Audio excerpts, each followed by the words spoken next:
spécial consacré à l'histoire et à la mémoire.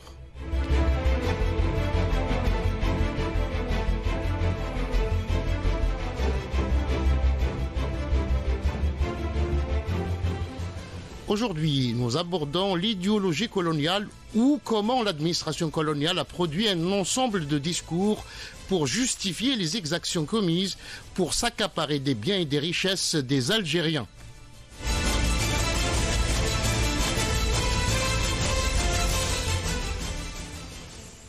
Pour en parler, j'ai le plaisir d'accueillir le philosophe et journaliste Mohamed Bouhamidi.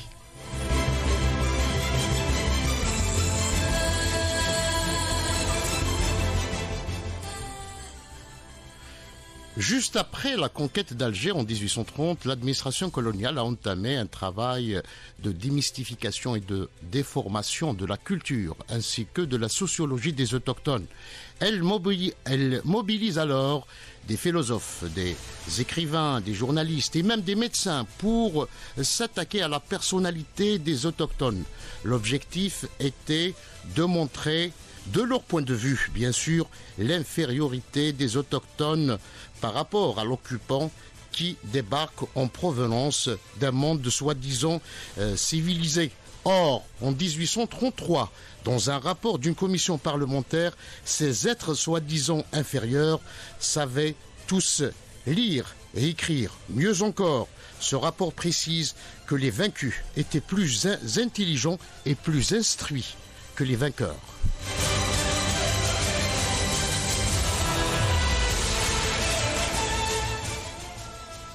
Monsieur Bouhamidi, bonjour. Bonjour, merci pour l'invitation. Je rappelle que vous êtes philosophe et journaliste. Professeur de philosophie, oui. Et professeur de philosophie, chroniqueur bien sûr. de presse. Ne voyez-vous pas que le colonialisme s'est construit sur ce qu'on appelle le mépris? Oui, alors bonjour d'abord à nos auditeurs. Alors le colonialisme, c'est effectivement construit sur une idée de sa supériorité. Et cependant, il va avoir un problème. Parce que dans l'arrière-fond, dans les fondations de ce qui va devenir la vision de l'Occident sur lui-même, ils avaient déjà classifié l'humanité entre gens raisonnables et rationnels et sauvages. Le terme de sauvage s'est appliqué aux sociétés dites primitives et qui, je vous l'assure, ne l'étaient pas du tout, en tout cas pas du tout dans la façon dont ils parlaient.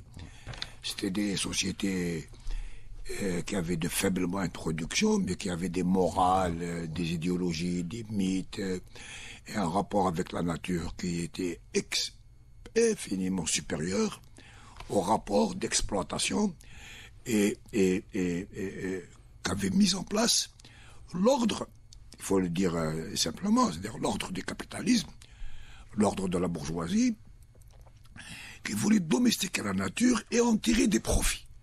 C'est déjà une grande différence entre les deux, entre avoir un rapport fraternel avec la nature et avoir un rapport d'exploitation avec la nature, c'est pas la même chose. La morale, vous voyez d'où est-ce qu'elle est.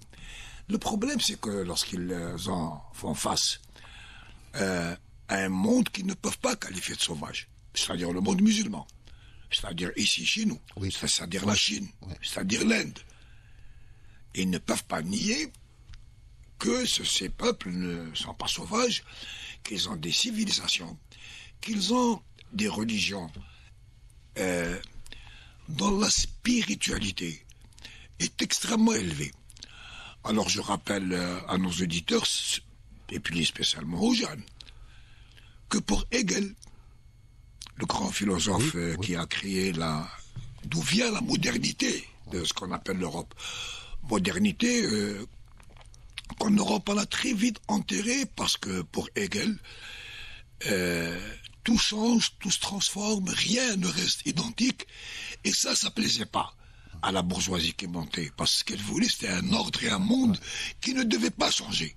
Or, que le philosophe qui a fondé la modernité leur annonce d'avance que rien n'est gagné pour toujours, ça leur posait problème. Donc le grand Hegel, encensent l'islam en ce que l'islam est la religion qui est arrivée au plus haut niveau d'abstraction, puisque Dieu, dans cette religion, est une idée abstraite.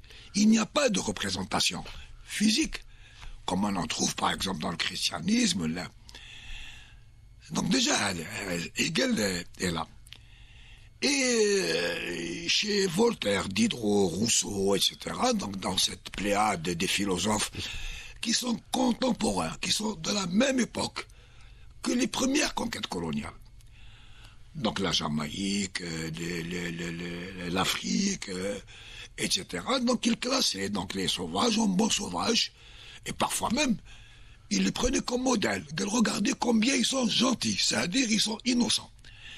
Leur état moral, leur état psychique, leur état idéologique, en fait des êtres qui n'ont pas de malice. Et bien la malice là-dedans, la ruse, et Ahmed,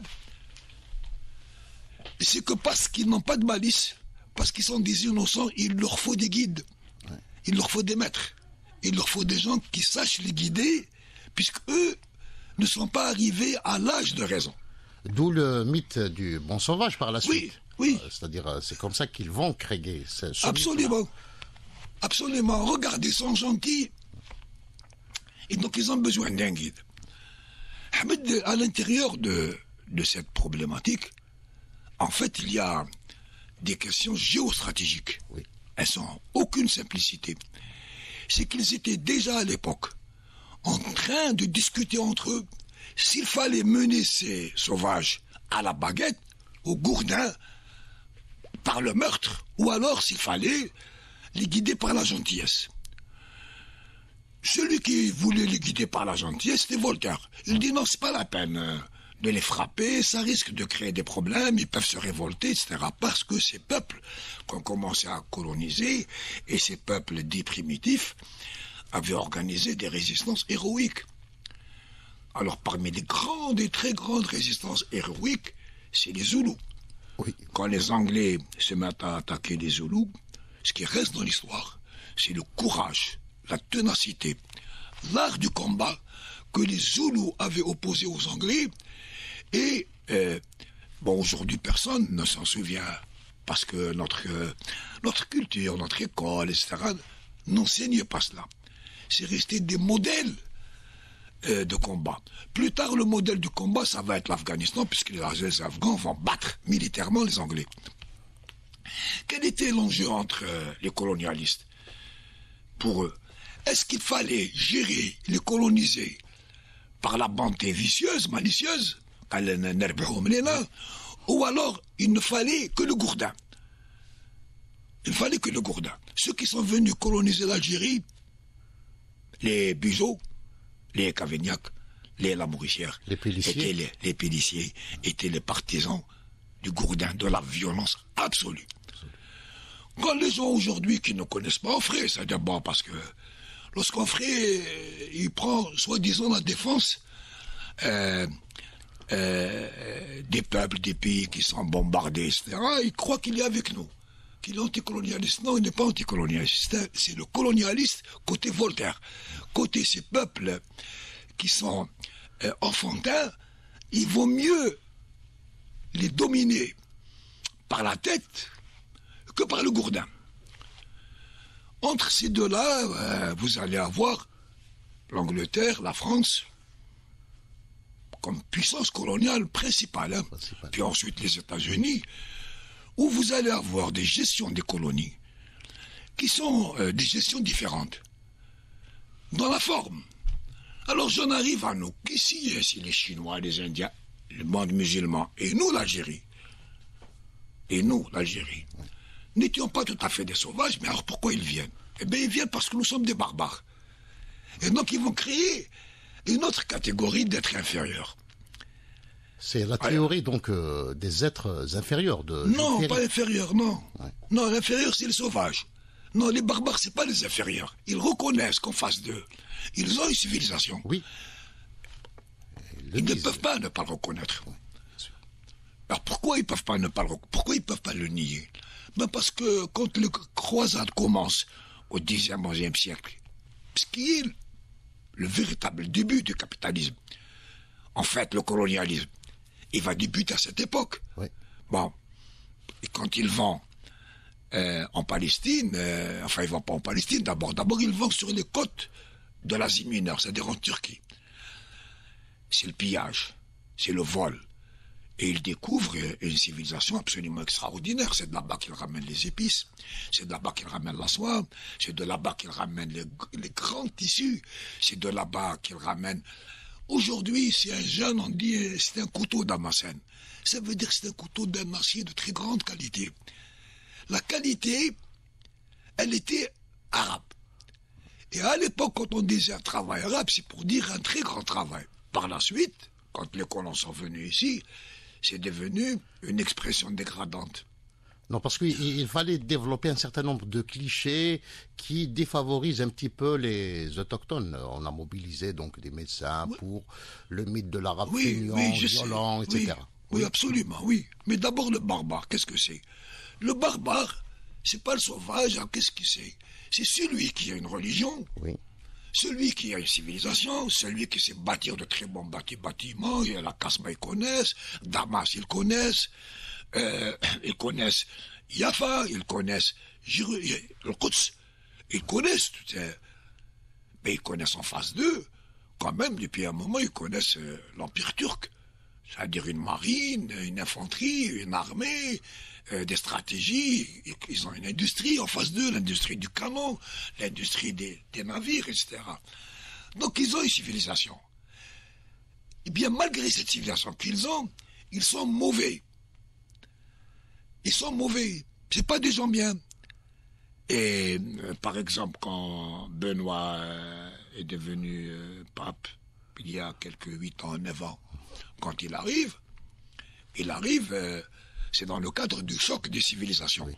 Les gens croient que la papauté est distincte, elle est séparée, elle n'est pas en corrélation avec le monde de l'impérialisme en général. Non, il est venu au moment où Ustitong avait lancé l'histoire, le choc des civilisations. Alors, il vient en rappelant quoi? Il vient en rappelant une célèbre controverse. Son nom est difficile à prononcer. C'est quand les troupes musulmanes encerclent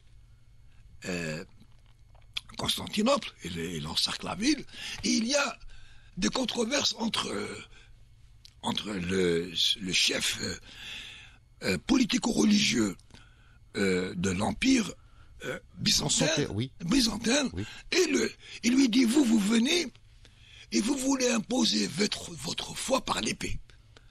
Tandis que nous voulons propager notre foi par la raison, par la persuasion, par la parole.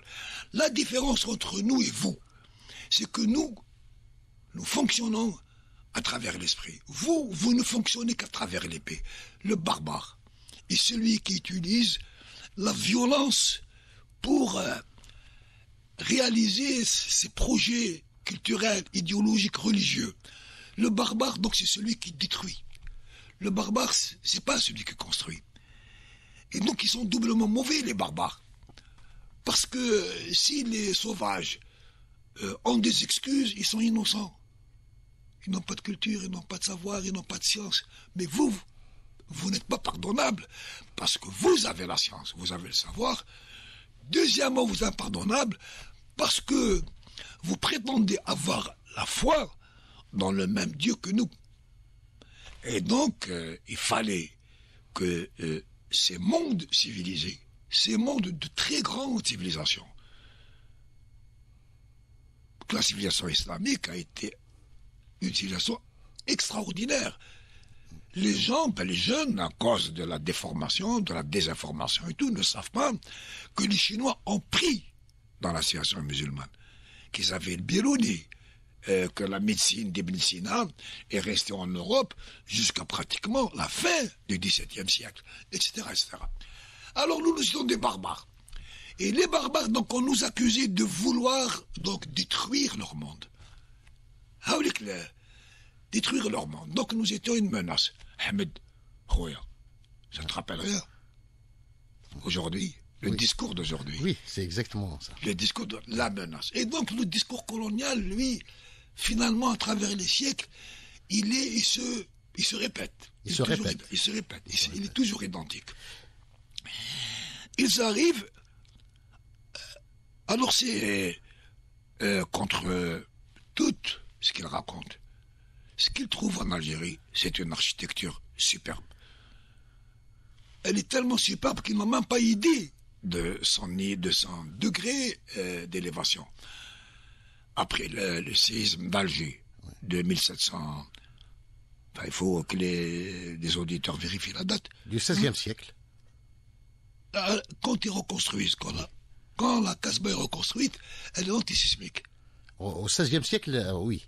Non, quand ils la reconstruisent, après le séisme, ils la reconstruisent sur des bases antisismiques et sur la loi de 1716, c'est exactement. 1716. Elle est antisismique. Mais ça, ils ne peuvent pas le savoir. Puisque les gens ne l'ont appris que plus tard. C'est une civilisation à l'époque dans le génie militaire. Il n'y avait pas plus fort que les Turcs. Ils étaient au sommet. Bon, ils arrivent ici. Effectivement, il n'y avait pas d'alphabet algérien. Mais la question est très simple. C'est quel que soit le hameau, le village, le douar, le mishta, il y avait,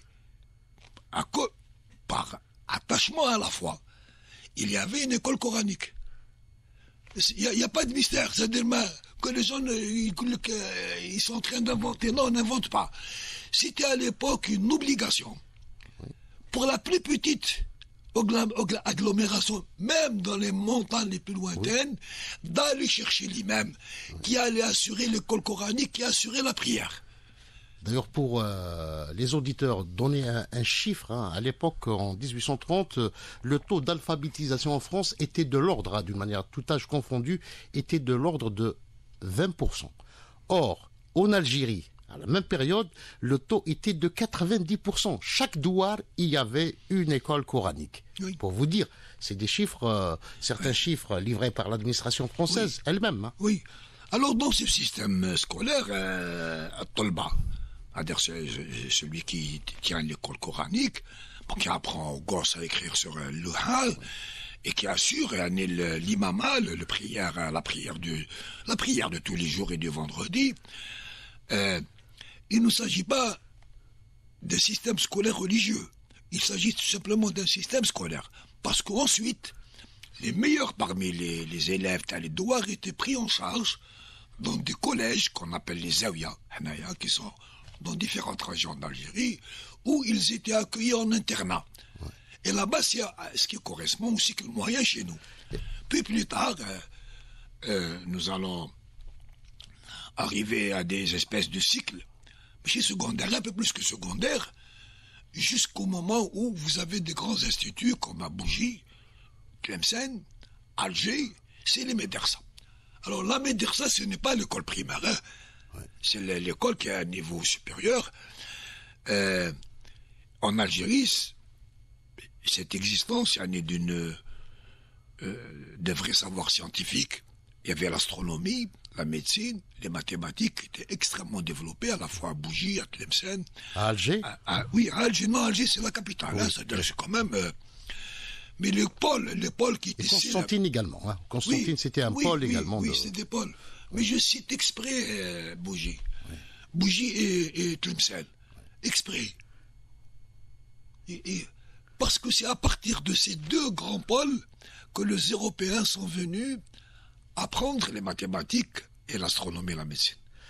C'était ces symboles-là qui ont été la cible dès le début du système colonial. Oui, alors voilà, donc maintenant, cette histoire de la barbarie, elle n'est pas à l'usage ni des barbares ni des sauvages. Elle est d'abord à l'usage interne des Français. Ces aventures coloniales, Maspero, alors il a écrit un livre, un très beau livre qui s'appelle l'honneur de Saint-Arnaud, Oui. et dans lequel il raconte dans sa propre famille comment il y en a parmi ses ancêtres, son grand-père ou son arrière-grand-père qui était un médecin, qui était un humaniste, qui était un médecin aimé et respecté dans sa ville de province. Il dit, mais comment est-ce qu'il a pu croire que les autres étaient inférieurs et barbares? Comment est-ce qu'il a pu accepter ça? Alors que c'était, du point de vue de leur doctrine, ce qu'il se disait lui, comment il s'identifiait, comment il se présentait, comme un humaniste. Et les gens aujourd'hui, les jeunes, surtout les jeunes, mais pas seulement, je m'excuse auprès des jeunes, parce que même les vieux font cette erreur gravissime, ils croient qu'être humaniste, c'est être bon avec les humains. Or, en Europe, l'humanisme, lorsqu'il s'est développé, c'était pas pour être bon avec les autres humains, avec les autres hommes, c'était pour contredire l'Église, qui, elle, expliquait tout par le décret divin, par la lecture religieuse, et eux, ils s'opposaient à l'Église pour créer, inventer, développer une lecture par l'humain, c'est-à-dire la médecine, la psychologie, le début de la sociologie. Être un humaniste, c'est être sorti de l'enseignement de l'Église pour développer un autre type d'enseignement. Dans ce type d'enseignement dit humaniste, eh bien, il y a la philosophie des Lumières, c'est-à-dire ceux-là même qui nous ont traités de sauvages et de barbares. Et le fait même de se déclarer pour l'humanisme, c'est se donner le caractère de missionnaire. C'est être en charge de ramener de lumière de l'humanisme vers ces peuples qui sont sous l'emprise des religions. Donc quand ils arrivent en Algérie, les premiers mots qu'ils utilisent pour nous, les généraux, c'est-à-dire ceux qui sont en bas là, avec les armes, oui. En face de l'émir, en face de leur défaite aussi, elles disent c'est des fanatiques. Ils disent c'est des fanatiques. Oui, c'est la... Oui, ça s'explique par quoi? Quand ils arrivent, je peux glisser vers la résistance. Vous êtes toujours à l'écoute d'Alger chaîne 3 dans le cadre de cette émission spéciale consacrée à l'histoire et à la mémoire. Aujourd'hui, nous abordons avec notre invité, le professeur de philosophie et journaliste Mohamed Bouhamidi, l'idéologie coloniale et les mouvements de décolonisation. Donc, monsieur Bouhamidi, contre ce discours qui a été développé pendant plus d'un siècle, il va y avoir quand même des résistances extraordinaires au 19e et puis au 20e siècle. Oui, alors il va y avoir de très grandes résistances.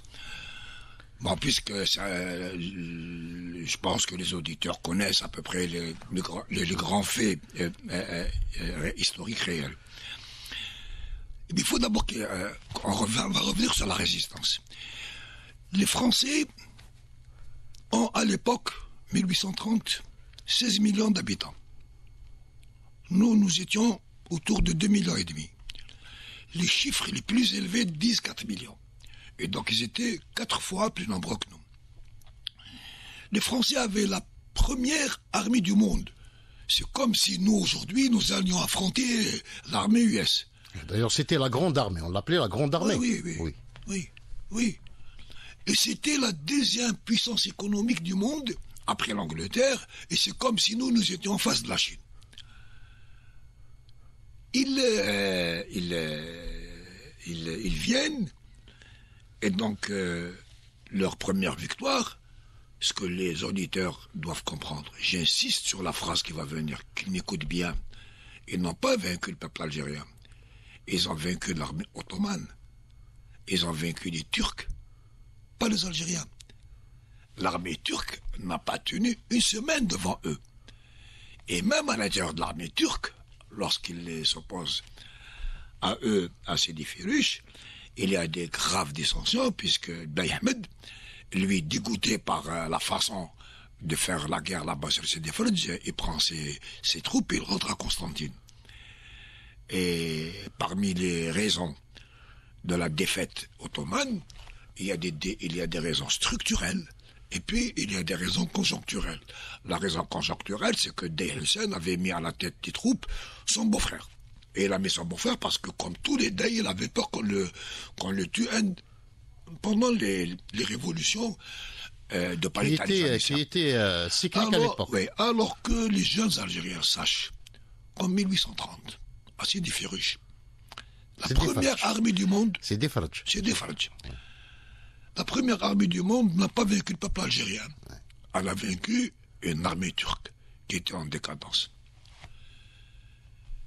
Et la véritable guerre avec le peuple algérien, elle va commencer tout de suite après. Puisque pour faire le trajet de Sidi Farj à Alger, ils vont rencontrer des résistances acharnées. Dans les régions Tadil Ibrahim et compagnie, aussi le peuple qui va s'opposer à eux. Quelles sont les raisons structurelles pour lesquelles l'armée turque s'est effondrée? C'est que dans l'économie turque est restée une économie d'artisans, tandis que l'économie anglaise, française en Europe était déjà devenue une économie manufacturière, qui avait assimilé à la production les grandes découvertes de la physique. Alors ils avaient des canons qui avaient une plus longue portée. C'est parce qu'ils avaient des canons de plus longue portée que les Anglais ont vaincu les Chinois. À partir de leurs bateaux, puisque les canons chinois n'arrivaient pas. Mais c'est la même chose pour les Turcs. Ils avaient des fusils de meilleure qualité, de plus longue portée, plus rapides, etc. Mais ils avaient surtout, sur les Algériens, pas sur les Turcs, alors c'est terminé, comme ils avaient des armées de métier, ils avaient une très grande supériorité tactique dans le mode de la guerre. Ce que nous, on n'avait pas. C'est très difficile à expliquer. Aujourd'hui, et au XXIe siècle, c'est quoi l'armée de l'Émir Abdelkader, ou l'armée de Bouhamama, ou l'armée Tal-Mkharani, ou l'armée Tazacha? C'est que les troupes algériennes qui vont se confronter au colonialisme, ce sont des troupes qui sont levées par les tribus. Ce ne sont pas des guerriers professionnels. Ce sont des armées tribales. Quand ils avancent sur le terrain, les guerriers, ils avaient derrière eux Zmela, c'est-à-dire leurs familles, leurs enfants, leurs femmes. C'est la tribu qui se déplaçait comme ça. Et ils avaient donc des problèmes très graves de logistique. Est-ce que les Algériens, avec des armes inférieures en portée, inférieures en qualité, et avec des troupes qui sont des troupes qui ne sont pas habituées au combat sur les grandes surfaces? Hassan, c'est exactement ce que Hamid Akash raconte dans son livre sur les circonciliants, les saints. Et c'est les Numides. Les Numides ne savaient pas se battre avec les Romains comme une armée organisée en race campagne. Oui. Il y en a un seul qui les a battus sur cette façon, c'est Akfarinas. Mais les Numides, tout comme les Turcs Tal-Emir Abdelkader, étaient des spécialistes de l'embuscade. C'est quasiment inné. Bon, parce que nos ancêtres s'appellent les Numides. Tous les documents historiques, phéniciens, romains, et ensuite, entre la Moulouya, la rivière là, au Maroc, à l'ouest, et la Tunisie, il y a toujours eu un socle qui va de la mer jusqu'au milieu du Sahara, qui a mené des combats communs. Et ce combat commun, leur nom historique, c'est les Numides. D'accord. Alors spécialiste à l'embuscade. Mais pas seulement. Parce que l'Émir Abdelkader va battre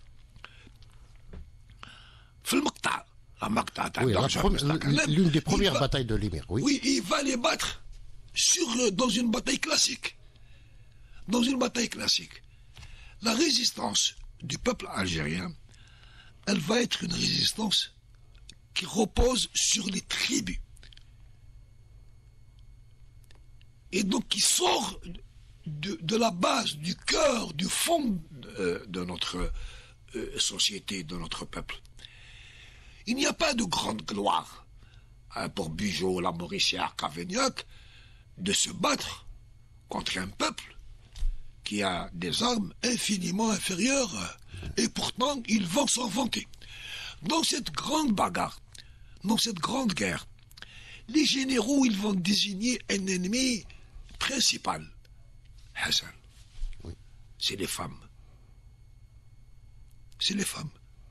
Ils ne comprenaient pas qu'après une bataille et qu'après nos pertes, le feu reprenait. Ils pouvaient tuer le Ouladriyah, ils les enfument, mais juste après l'enfumade, il y a d'autres Ouladriyah, y compris parmi qui se lèvent, qui se soulèvent. Et ils constatent quelque chose, ils disent, nous ne pouvons pas vaincre ces Arabes, ils nous appellent comme ça, c'est à cause du fanatisme. Hassan, Zemmour, Oui. qu'est-ce qu'ils disent aujourd'hui? C'est le fanatisme. Oui. Et voilà, c'est ce que disait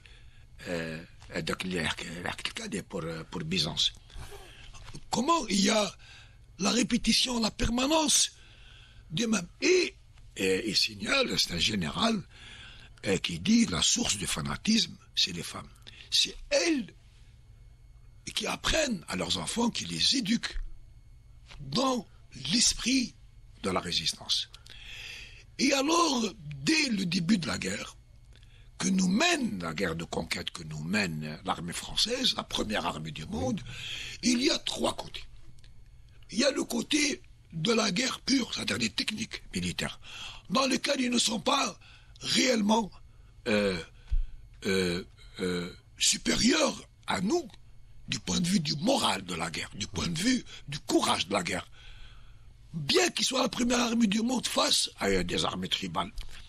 Et encore, ce n'est pas une armée algérienne, c'est-à-dire qui se bat de la frontière est à la frontière ouest. Non, c'est des armées toujours qui ont été régionales.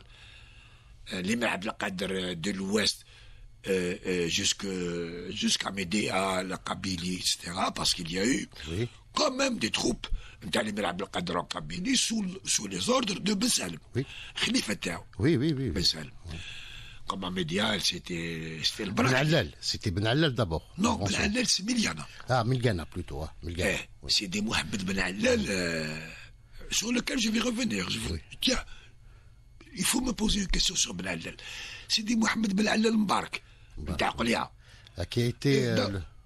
Qui a été exécuté et puis son corps a disparu jusqu'à nos jours. On n'a jamais retrouvé. Oui, et sa tête a été envoyée à sa mère. Oui. Je voudrais parler de lui pour une question très très importante. Oui. Ce n'est pas donc, s'ils avaient eu la résistance sur l'ensemble du territoire, jamais ne l'auraient gagné.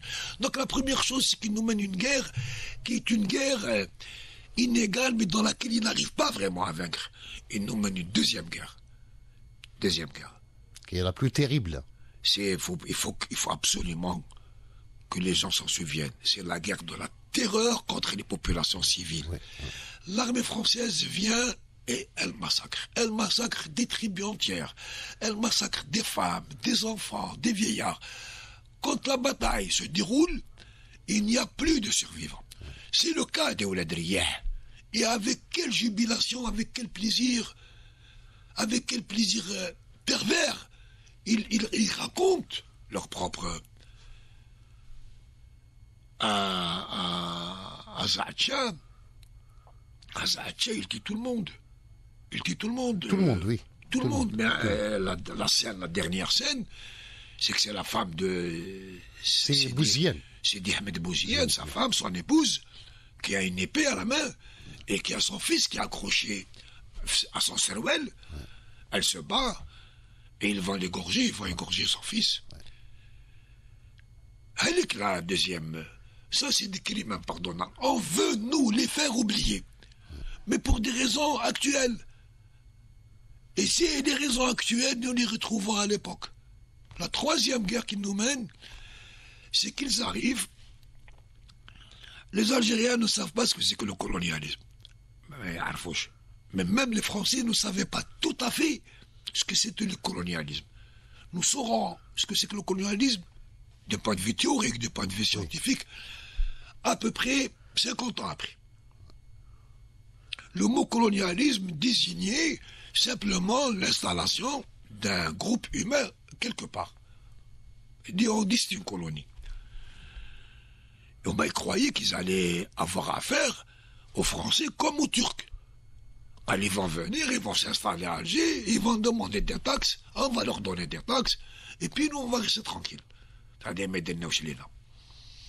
C'est là où intervient Sidi Mohamed Ben Allal, Sidi Mohamed Ben Allal Mbarak. Parce que son oncle... Il faut dire qu'il était jeune, hein. Il avait 20 ans, très le jeune, bonhomme. très très jeune. Oui. Il avait son oncle.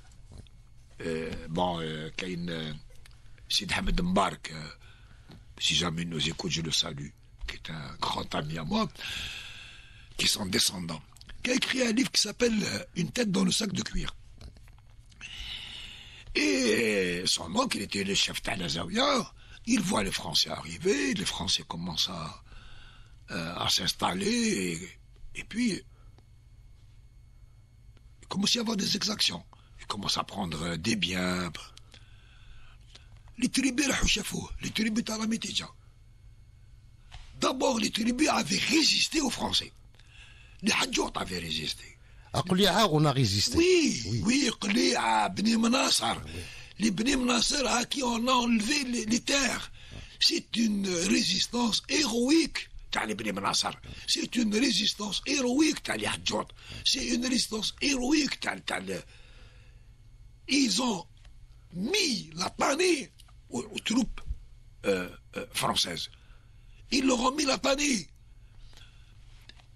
Mais au moins, ils pensaient que les Français allaient venir s'installer à Alger, ou à Oran, et puis après, ils vont exiger des taxes. Des taxes, comme le faisaient les Turcs. Parce que le système turc, qu'est-ce que c'est? Ce qui les intéressait, c'est le contrôle des routes commerciales. Les routes maritimes qu'ils contrôlaient à travers les corsaires, etc.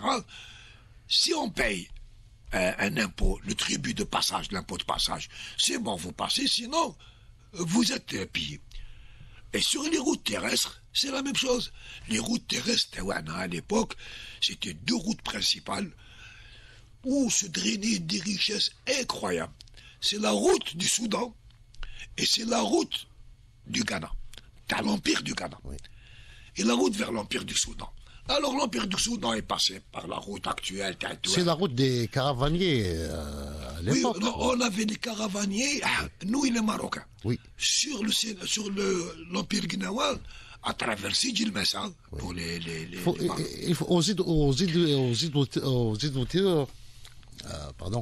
il faut préciser juste à nos auditeurs qu'il s'agit donc du Soudan français, c'est-à-dire l'actuel Mali. C'est bien de préciser, quand on parle des routes caravanières, M. Mohamedi. Non, c'était à l'est. C'était à l'est du Mali. C'était pas uniquement le Mali. Oui. Le Soudan, englobe toute la région sud, sud-est. Vous prenez les Touaregs, c'est sud-sud-est. Donc, ils ont directement soit le Mali, vers l'est, c'est-à-dire le Niger, jusqu'au Soudan. Jusqu'au Soudan, oui, actuel. Tandis que la route, t'as l'Empire du Ghana, c'est par le Sénégal, si on veut. Alors, par le Sénégal, il y avait, par les Marocains, ils disaient Tefilelt, et la route, on passait par une autre route qui aboutissait à Hunayn. Hunayn, actuel, enfin, dans la région de Benessaf. Et ce qui les intéressait, c'était le contrôle de ces routes commerciales. Voilà ce qui les intéressait. Et pour gérer les populations algériennes, les Turcs nommaient des Cheikh l'Arab. Oui. Voilà, ils se Cheikh l'Arab. Et ils géraient les gens. Ils ramenaient dans un système très compliqué, ils ramenaient les taxes. Mais enfin, les Turcs ne se mêlaient pas de notre vie. Et les Algériens croyaient que ça allait être ça. Quand les Français arrivent, il y a des familles algériennes, des clans, quasiment des clans de tribus, qui servaient les Turcs contre les Algériens depuis des siècles. Prenons un cas. Zaatcha. Celui qui tue la femme, c'est Ahmed Bouziane, et qui tue l'enfant, c'est Bengana. C'est Bengana. Oui. Parce que la famille Bengana, depuis 3 siècles, servait les Turcs contre nous. Et quand ils arrivent, les Français vont immédiatement utiliser ces tribus ou ces familles qui étaient au service des Turcs et qui vont passer au service des Français. Et donc le 3e grand crime de la colonisation française, c'est de générer à l'intérieur de notre peuple des divisions fratricides, des espèces de guerres civiles entre nous, les résistants, et entre ces clans qui vont servir la France. Le cas le plus horrible, le plus sale, c'est les Bengalas, dont on a ramené la petite fille là pour récemment et on est pour le réhabiliter. Mais dans toutes les régions, nous avons eu ça. Par exemple, nous avons eu ça à Médéa. Alors, l'idée de diviser pour régner a été utilisée pendant l'occupation, pendant la guerre de libération nationale, mais même aujourd'hui, dans la politique néocoloniale. Oui, mais Hassan, il faut distinguer 2 choses. Oui. La division, qui dès le départ, avant même que les Français arrivent, avant même que pas les Français, l'armée française, l'armée d'occupation arrive, ils avaient commencé à faire des études ethniques. Oui, les orientalistes, les fameux orientalistes qui ont fait des études. Ils ont fait, en dehors des savants, en dehors des années Lesmo, ils avaient les consuls qui étaient là, et qui sont de véritables centres d'espionnage. Ils faisaient des rapports à Paris sur ce qu'est l'Algérie, comment ça fonctionne, etc. Et puis quand ils vont venir, ils vont mettre des savants là-dessus. Ils vont étudier l'ensemble des tribus algériennes en notant tout ce qui peut différencier les tribus entre elles et même à l'intérieur des tribus. Mais, Hassan, ce que je voulais dire, ce sont 2 choses distinctes. Diviser pour régner, c'est jusqu'aujourd'hui. Moi, je parlais de l'autre crime. C'est de soulever, d'utiliser des autochtones contre des autochtones. C'est introduire la guerre civile. Et donc, ces 2 axes, diviser pour régner, ça dure jusqu'à aujourd'hui, mais utiliser des fractions du peuple algérien qui sont intéressés à l'alliance avec le colonialisme contre leurs frères, eh bien, ils l'utilisent encore aujourd'hui. Ils l'utilisent de façon aggravée, très aggravée, pas uniquement chez nous. Il faut que nos jeunes sachent qu'on a envoyé des tirailleurs algériens de partout, d'un gars d'Algérie, pour réprimer la révolte en Syrie. Des Algériens sont partis défendre la France en Syrie en tant que militaires. C'était de Bsif Alioum, Der Alioum, parce qu'ils étaient soldats. Et bien, ce qui était bien, c'est que de Syrie sont revenus des soldats qui avaient rencontré des frères qui étaient là-bas, qui étaient colonisés. On nous a utilisés pour aller combattre les Indochinois. On nous a utilisés pour combattre les Sénégalais. Ils ont soulevé, ils ont utilisé des peuples contre d'autres peuples. Bien sûr, ceux qui sont partis en Indochine, c'est comme ceux qui sont partis en Syrie. Il y en a qui sont revenus. Il y en a même qui sont revenus communistes, puisque l'insurrection vietnamienne, indochinoise, était communiste. Et ils vont, mais pas seulement, je veux dire, la grande masse des gens qui ont survécu en Indochine, qui n'ont pas été arrêtés donc, par les communistes, qui n'ont pas été travaillés par les communistes, eh bien c'est eux qui ont été les fers de lance, le premier soldat réellement formé de l'ALN. Le 1er novembre, c'est ça. Ils ont appris à leurs frères à utiliser les armes. Ce crime colonial, non seulement il est impardonnable, mais il se perpétue aujourd'hui. Il se perpétue aujourd'hui. Qu'est-ce qu'on peut dire une dernière, peut-être encore du colonialisme? C'est que lorsque Mohamed Ben Allal, il va discuter avec son oncle, il dit, mais ces types-là, ils sont en train de nous agresser. Il lui dit, attends, peut-être qu'on va voir comment ça va s'arranger, etc. Ben, jusqu'au jour où son oncle s'aperçoit qu'il n'y avait rien à faire, qu'il fallait passer à la lutte armée. Mais Mohamed Ben Allal, les Mera Abdelkader, Mokrani, ne savent pas ce que c'est que le colonialisme. Ils ne le savaient pas. Ils ne savaient pas que le colonialisme, c'était derrière l'agression militaire, derrière l'agression culturelle dont nous avons parlé, le racisme, etc., derrière l'agression religieuse, parce que ce pays laïque est venu avec devant les armées l'évangile, comme il a fait Trump. C'est-à-dire, on nous raconte qu'il gouverne au nom de la démocratie, et quand la crise arrive et que la vérité éclate, il gouverne au nom de l'évangile. Bon, ça.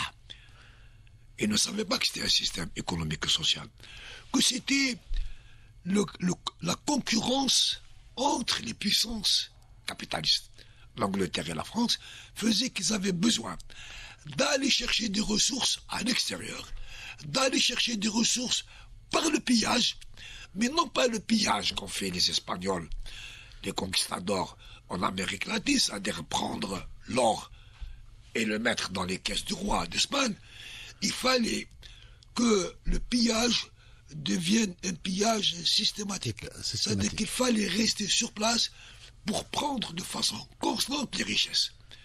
Et il se définit le colonialisme, derrière tout ça, la vérité fondamentale, c'est qu'ils avaient besoin d'un marché de matières premières à bon marché, c'est-à-dire pas cher du tout, dans les hommes, c'est-à-dire dans les travailleurs, qui étaient soumis à l'esclavage colonial, et un débouché pour leurs matières premières, pour leurs produits industriels. C'est-à-dire qu'ils étaient en train d'installer l'échange inégal d'un monde qui était dominant parce qu'il avait une avance sur le plan industriel, économique, militaire, notamment. Et le colonialisme, donc, il ne va pas se finir. Il ne se termine pas parce qu'on a vécu militairement, comme l'Indochine a fait, comme nous avons vécu politiquement la France. Il ne se termine pas comme ça. Est-ce que l'indépendance de l'Algérie, on est à la veille de la célébration du 58e anniversaire de l'indépendance, on dit qu'aujourd'hui c'est clair que l'indépendance de l'Algérie reste au travers de la gorge. Oui, elle est restée longtemps au travers de la gorge. Le problème, c'est que la France a reconquis sa position en Algérie comme puissance néocoloniale. En nous blousant. Parce qu'au début, nos aînés, nos frères, nos papas, nos grands-papas, les immenses Ben Boulaïd, Ben Mehdi et compagnie, la souveraineté, c'était la souveraineté sur la terre. Aujourd'hui, nous sommes en train de nous apercevoir de quoi? Qu'on peut nous donner la souveraineté sur la terre, quand eux, ils gardent la souveraineté monétaire, c'est-à-dire le franc CFA, c'est-à-dire le dollar. Ils peuvent nous laisser la souveraineté sur la terre.